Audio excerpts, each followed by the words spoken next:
Hello बच्चों, मेरा नाम देवेंद्र सिंह। आज हम लोग पढ़ने वाले हैं क्लास 11th का chapter number first redox reaction अपच एवं अपक्रिया। इसके पिछले वाले वीडियो में लेक्चर नंबर फर्स्ट में हम लोग पढ़े थे ऑक्सीकरण किसे कहते हैं या अपचयन किसे कहते हैं, और रेडॉक्स अपक्रिया पढ़े थे और उसके आधुनिक डिफिनीशन भी और उसके पुराने डिफिनीशन भी हम लोग देखे थे। आज हम लोग देखेंगे ऑक्सीकरण संख्या निर्धारित करने के सामान्य नियम, यानी ऑक्सीकरण संख्या कैसे निकाला जाता है, कैसे हम लोग निकालते हैं ऑक्सीकरण संख्या। ये हम लोग को ऑक्सीकरण संख्या बहुत ही इंपॉर्टेंट है। सो आप लोग आज अच्छी तरह से इस वीडियो को अच्छी तरह से ध्यान दीजिएगा ताकि ऑक्सीकरण संख्या निकालने की सारी विधि आपको समझ में आ जाए।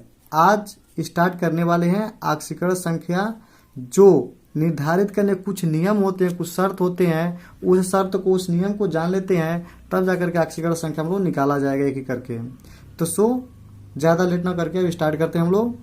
कह रहा है कि ऑक्सीकरण संख्या निर्धारित करने के सामान्य नियम, जिसमें से पहला नियम क्या है कि यदि कोई, मान लीजिए कोई परमाणु हो, मुक्त अवस्था में तत्व की ऑक्सीकरण संख्या कितनी होती है? शून्य होती है। क्या कह रहा? मुक्त अवस्था में तत्व की ऑक्सीकरण संख्या शून्य होती है। जब कोई तत्व मुक्त अवस्था में रहता है, जैसे है H2 है, Cl2 है, S8 है, सोडियम है, इन्हें सब मुक्त अवस्था में है सब। तो जब भी ये मुक्त अवस्था में कहीं भी रहेंगे तो इसकी ऑक्सीकरण संख्या कितनी होगी? शून्य होगी। दूसरा हम लोग का है किसी आयन या मूलक की ऑक्सीकरण संख्या उस पर स्थित आवेशों की संख्या के बराबर होती है।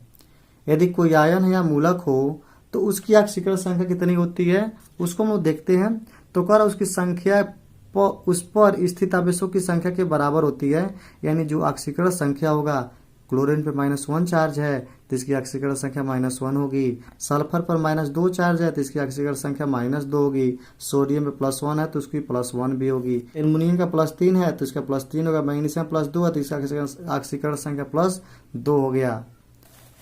अब हम लोग देखने वाला तीसरा कि सभी क्षार धातुओं के उनको यौगिकों में ऑक्सीकरण संख्या प्लस होती है। क्षार धातु यानी आवाज सारणी में हम लोग पढ़े थे क्लास 10th में। क्षार धातु चाहे फर्स्ट ईयर में हम लोग 10th ही पढ़े थे, फर्स्ट ईयर में तो पढ़ेंगे अभी। क्षार धातु किसे कहते हैं?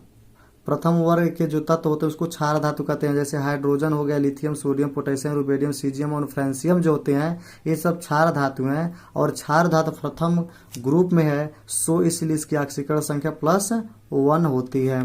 दूसरा हम लोग का है अगला नेक्स्ट पॉइंट है चौथा, यानी सभी क्षारीय मृदा धातुओं की ऑक्सीकरण संख्या +2 होती है। सभी क्षारीय मृदा धातु, क्षारीय धातु किसे कहते हैं? सेकेंड ग्रुप के जो तत्व हैं सब S ब्लॉक के, उसको क्षारीय मृदा धातु कहते हैं। जैसे बेरिलियम, मैग्नीशियम, कैल्शियम, स्टेंशियम, बेरियम और रेडियम हैं, ये सब के सब क्या हैं? क्षारीय मृदा धातु। और सेकेंड ग्रुप में होने के कारण इसकी ऑक्सीकरण संख्या कितनी होती है? +2 होती है। नेक्स्ट हम लोग का पॉइंट है एल्युमिनियम की ऑक्सीकरण संख्या +3 मानी जाती है। अब हम लोग क्या इसके रूल को याद कर लीजिएगा। अब हम लोग क्या करेंगे, ऑक्सीकरण संख्या एक करके निकालते हैं। कह रहा है MnO2 में मैग्नीज की ऑक्सीकरण संख्या ज्ञात कीजिए। आप लोग ध्यान से पढ़िएगा, बहुत ही आसान है। नहीं समझ में आएगा तब जाके हार्ड हो जाएगा, लेकिन तो बहुत ईजिली है। इसको आप लोग आराम से कर सकते हो, बशर्ते आप लोग अच्छी तरह से समझिएगा, समझने का प्रयास कीजिएगा। कह रहा मैग्नीज की ऑक्सीकरण संख्या ज्ञात कीजिए। तो मान लेंगे लेट देन मान लेंगे मैग्नीज की ऑक्सीकरण संख्या कितना हो गया?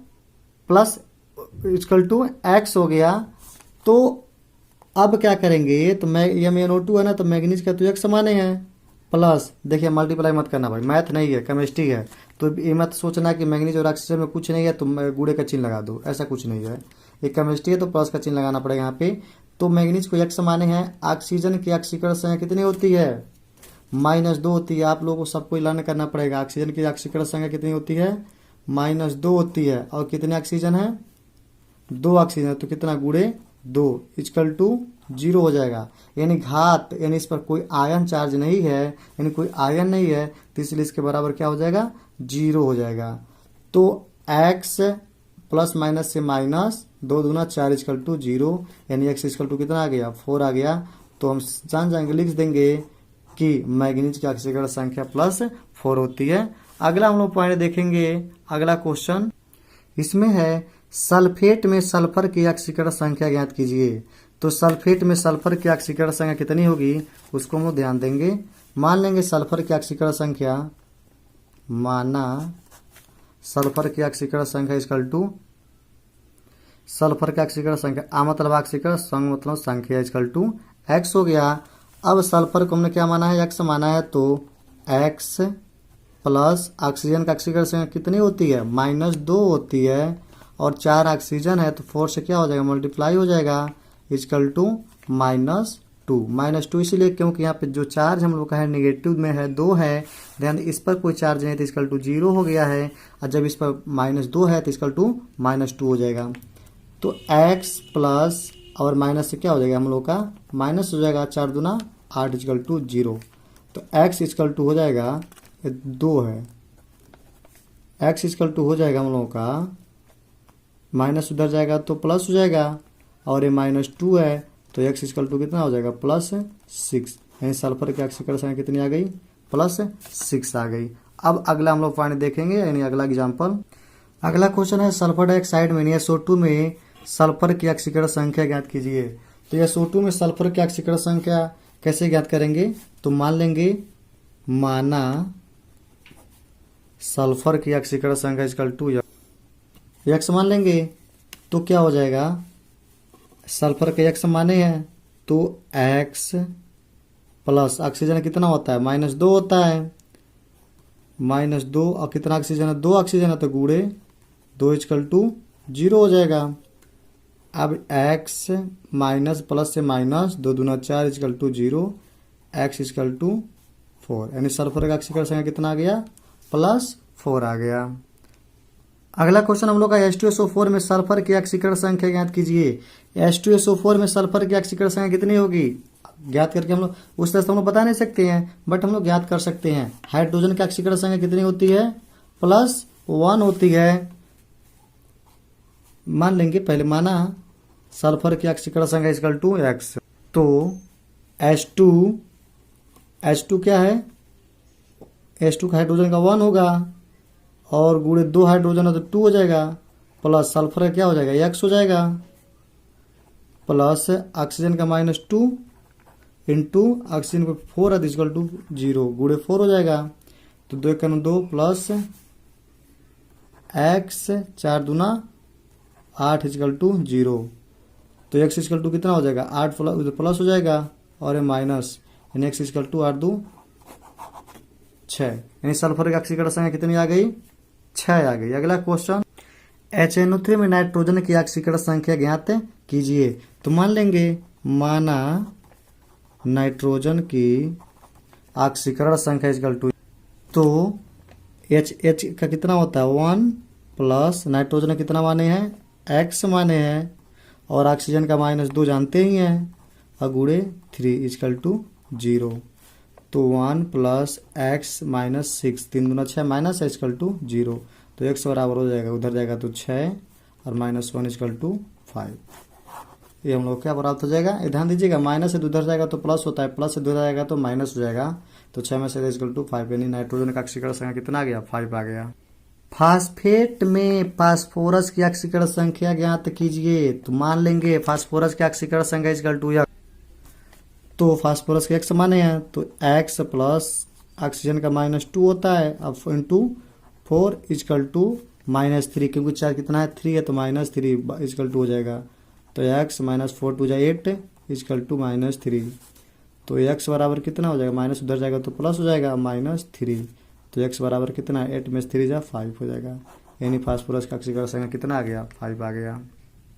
अगला हम लोग का है कि MnO4 में मैग्नीज की ऑक्सीकरण संख्या ज्ञात कीजिए। तो मान लेंगे मैग्नीज की ऑक्सीकरण संख्या इक्वल टू x मान लिए हैं, तो k का कितना हो जाएगा, +1 हो जाएगा, क्योंकि पोटेशियम फर्स्ट वर्ग में है, तो +1 प्लस मैग्नीज का x माने हैं, प्लस ऑक्सीजन का -2 इंटू 4 हो जाएगा, क्योंकि 4 ऑक्सीजन इक्वल टू 0, कोई चार्ज नहीं है, तो 1 प्लस x 4 2 8 इक्वल टू 0, तो x इक्वल टू कितना हो जाएगा, 8 हो जाता है प्लस और उधर जाते हैं माइनस, यानी x इक्वल टू कितना आ गया, 7, यानी पोटेशियम का ऑक्सीकरण संख्या कितना आ गया, 7 आ गया।